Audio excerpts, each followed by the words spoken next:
In the coastal town of Silverton, where the sea whispered tales of the past and the future, lived a man named Jack. Jack had once been the life of every party, his laughter echoing through the town. But over the years, life had dealt him a series of blows, a career that didn't fulfill him, a marriage that fell apart, and the loss of his father, who had been his anchor. By this Christmas, Jack was adrift, living in a small, cluttered apartment, his days marked by routine without joy.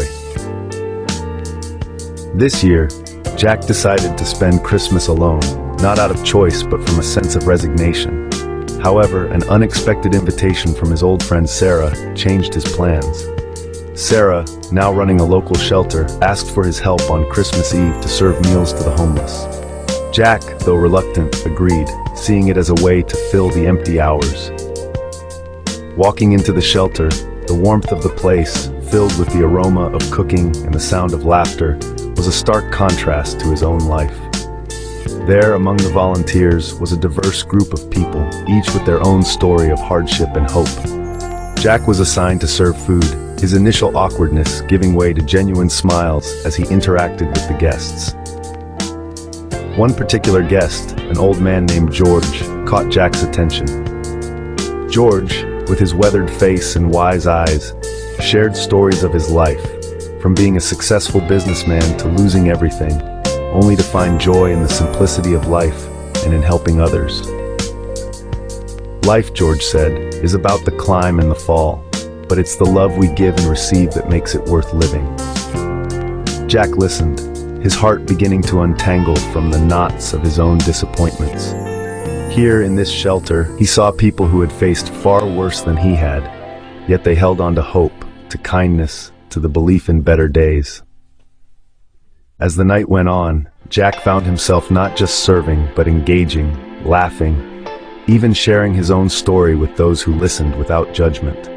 He felt a connection, a sense of belonging he hadn't experienced in years. After the meal, Sarah invited everyone to a circle for a moment of reflection. They shared what they were grateful for, and Jack, moved by the day's events, spoke up. He talked about the emptiness he felt, but now, seeing the strength and love in this room, he felt a spark of purpose. He realized that his journey wasn't over, it was just taking a new turn.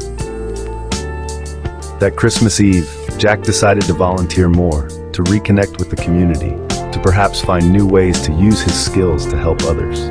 He saw that his life wasn't just about personal success or failure, but about the impact he could have on others, about finding joy in giving, in listening, in being part of something larger than himself. As he walked home under the starlit sky, the sea whispering its endless stories, Jack felt lighter, his heart rekindled with a love for people, for the ups and downs of life that, he now understood, were all part of finding oneself. This Christmas wasn't about gifts under a tree, but about the gifts of empathy, connection, and a renewed sense of purpose. In the weeks that followed, Jack's life transformed. He found joy in the small acts of kindness, in the community he helped build, and in the love he both gave and received.